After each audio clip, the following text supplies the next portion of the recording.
What you're looking at is the intake compressor scroll from a Fiat 500 Abarth engine at 1.4 liter.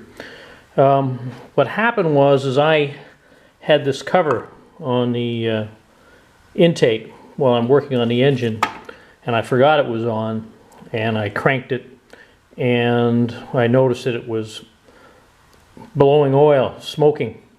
So in looking here, you can see now the scroll. I've taken the scroll off the turbocharger, trying to drain the oil, and I'm caught with a perplexing question: is did I damage the seal by allowing it to go too much of a negative pressure inside the housing, or is it just the oil that's sitting in here and it needs to get thrown out or cleaned out before it stops smoking in the engine?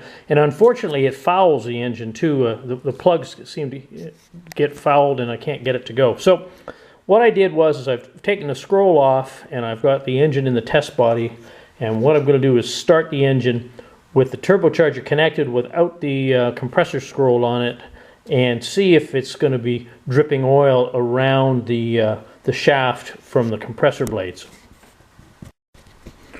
So this is the test body, working on Bob Martin's Fiat X19 swap. He's got the black Dallara with the big wing on it, and this is the compressor, and you can see it. It's pretty simple. I've got the oil lines connected, and I also have the water lines connected to it, so nothing's going to happen there. Of course, the turbine will be turning, but it shouldn't have any effect on it as long as you don't put your fingers on it. This turbocharger only has 8,700 miles on it. I had the similar problem with the stock turbocharger, and I went to LKQ and I bought a complete turbocharger with manifold off of a wrecked car, which had less miles on it. So the engine has 33,000 miles on it, but this turbocharger only has 8,700, and it has the turbine has not been touching the inside of the housing. So, and I've even talked to a Fiat mechanic asking about if there was problems with the turbochargers, with oil problems like I'm experiencing, and he said no. What I think it could also be is this line here for some reason, or this oil cooler that's in here.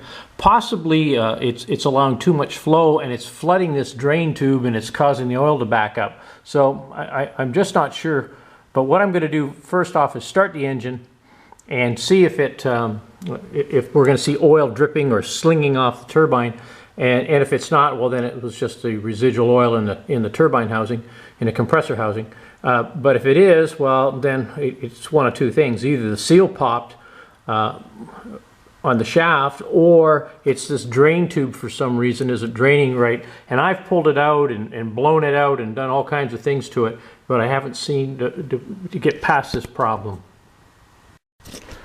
So I'm ready here. Everything's buttoned back up. I flamed the spark plugs. They're all cleaned. And I'm going to just give the engine a crank here. And we'll see if we can get a start.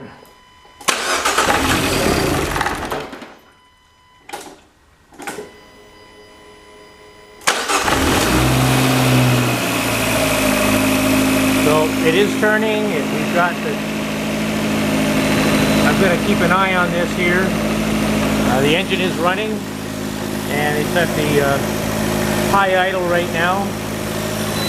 And I'll just blip the throttle a bit. That knocked it down to about 1100 RPM. And what I'm going to do now is shut the film off and just watch and see if there's any more oil coming in here and dripping out. Now naturally all that oil that was in the scroll got thrown into the intake and into the exhaust system, and it's caused some some smoking, and that's still got to burn clear. So I'm going to let the engine warm up and see what happens here.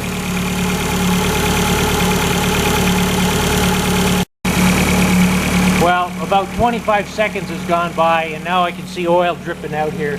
So now it's one of two things. It's either going to be the seal, or it's going to be that this drain tube is not allowing it to drain. But you can see the amount of oil coming out, which is just strange. Well, we're just about warmed up here. And I've wiped off the oil, but what I can see here, I removed this. There is some blow-by here, but there's no vacuum on this positive crankcase ventilation, and when I put it back on,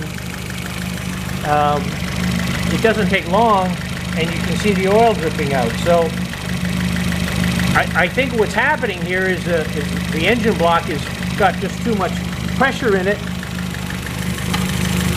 and I've got to figure out why I don't have the positive crankcase ventilation working here. So that might be all this was, right on the both turbochargers showing the same issue. Well, I pulled this off, and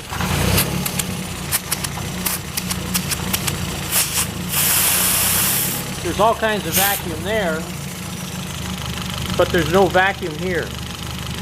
So, and that's what's causing the problem. And as long as I have the hose off, I don't have this oil coming in here. So obviously it's got to be in that separator. There's something going on. Problem solved. Unbelievable. I went through looking, trying to figure out why this turbocharger was blowing oil, and I went through this separator and the lines that all go through it, and what I find out is that this vacuum pump, which is used for the brake booster, I had it open and it wasn't developing vacuum, and it contributes to how this works and the amount of vacuum that's inside the engine block. It's one of those things that you don't know, because you wouldn't know it because the car is normally put together correctly, and in this case, in a swap, it causes an issue. On my car, I blocked it off right away. I was considering removing this pump, but obviously that's not a good idea. So we don't have any oil pushing out there now. I can rev it up and everything's good. So live and learn.